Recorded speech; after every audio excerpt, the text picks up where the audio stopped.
and hey, if you're a regular listener, you no doubt know this, I sometimes get in trouble for what I say.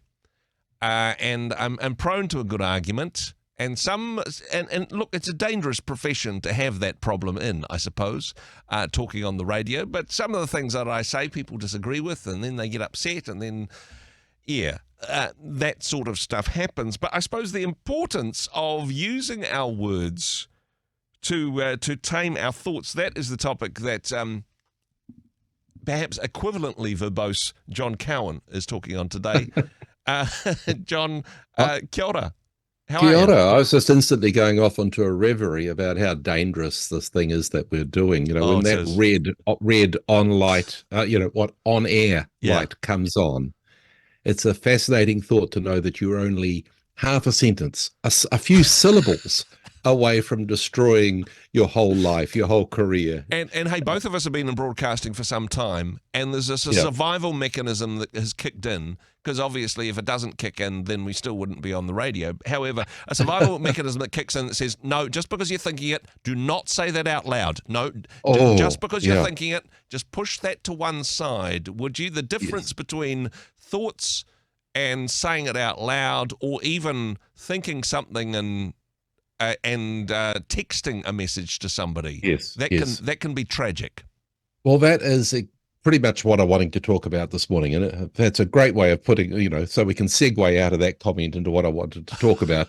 I was just talking with a friend last night about an email he had just written to his boss. Yeah. And it was full of heat and venom. And as he was describing it to me, I was starting to blanch thinking about what this email would do to his reputation. The and his 8th paragraph career. It would starts be a with the train phrase. wreck. Yeah, the 8th paragraph starts with the phrase, and another thing. Yeah. And then he added, of course I didn't send it, but I felt so gosh. good to write it. And I just thought, yes, that's what you do with these hot, hard emotions. Yep. Yes, you can package them up in words, Mm-hmm. but then don't throw them at anyone.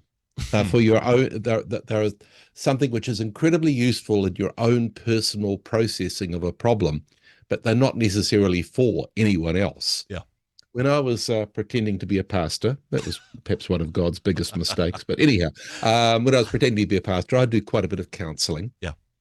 And I came to the conclusion that you could prop a broom up in my chair behind my desk, and I could go off for a cup of coffee while the person chatted. Yeah. Because I was adding very little in the way of insights or wisdom to the person's situation. And yet invariably they would say that they'd been helped. Yeah. My role was simply to stop them wheel spinning on their problem and to start them talking. And pretty automatically, something helpful would start to shake out, forcing their confused thoughts into a line. So wrapping those ideas in words and then squeezing them out of their mouth, it pushed their problems into sort of like into a line, into a shape where they could be understood and confronted. I don't know if that makes sense. Well, I mean, I was just wondering, actually, I'm very much an external processor. Perhaps you are as well. I don't know whether it's a thing with broadcasters. We need to say things out loud in order to be able to process it, which again can be a little bit dangerous in our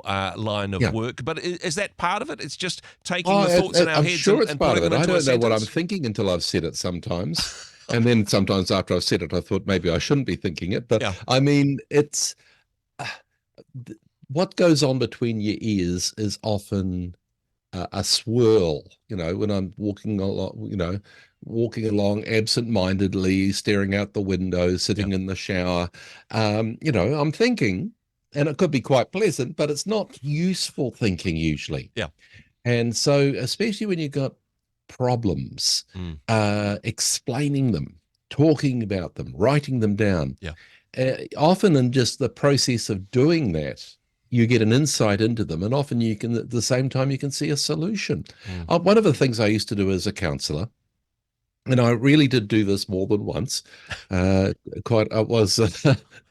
I would be listening to someone and then I'd spin away from them in my swivel chair and start writing something on my computer, tapping away, which is probably quite rude.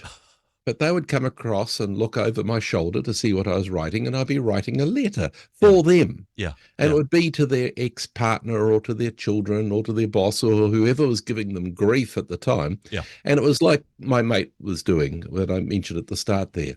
It would contain all the anger and offense, and often the people would start to chuckle as they saw what I was writing, and they would suggest expletives and insults I could add to this letter, and we'd polish it up, and then I'd print it off and give it to them with the instructions, never send this. Yeah.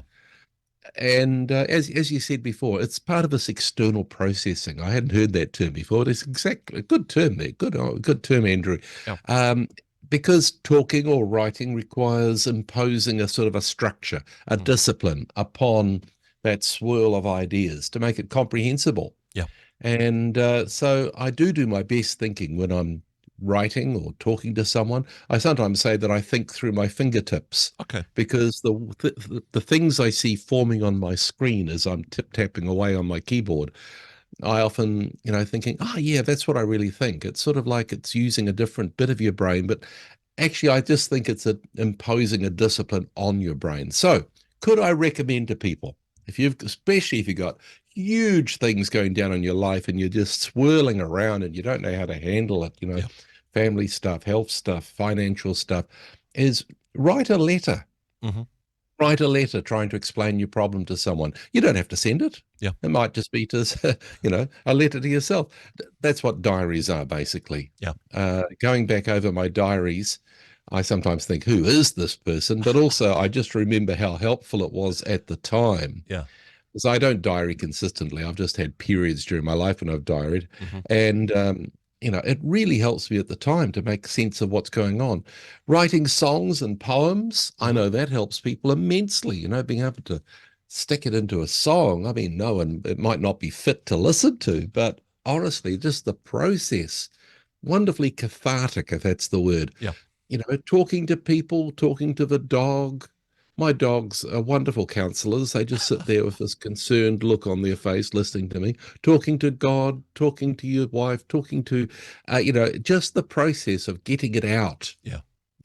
It's just, it helps shape the problem up to a way that you can handle it. And one of the most useful things, I haven't done it lately because I haven't needed to, but if you get beset by wild thoughts in the middle of a night that trouble you, is to have a notebook and to write them down on your bedside table. In the morning, you think, why was I worried about that? Yeah. But it just means, yes, I've tamed it down. So that's my thought for today. Contain and tame your thoughts with your words, and you'll often find it a very useful and calming and helpful thing. A very good idea, and I love the concept of expressing that, and you mentioned talking to God, because reading through the Psalms, most of that is somebody very angry with God, complaining about how the world isn't the way they think it should be. And hey, if we're expressing our problems to God, yes. Well, perhaps at least we'll be assured of a forgiving audience in that That's regard. right. One of the things I remember that the Psalms was he was troubled by the bulls of Bashan. The bulls of Bashan. The bulls of express those bulls of Bashan. Write it down. Write it down. Somebody may set it to music in later years. John, always a pleasure to chat. Thank you for your words. Thanks for joining us. Cheers. Cheers.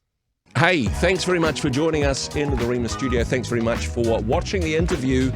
It's kind of nice to have an audience, actually. And if you did like what you watched, then do give us a like, do give us the thumbs up. And if you'd like to see more interviews like that one, or perhaps even better, subscribe and those interviews will come straight to you. Don't forget to turn on your notifications, and we'll see you in the next one. Cheers.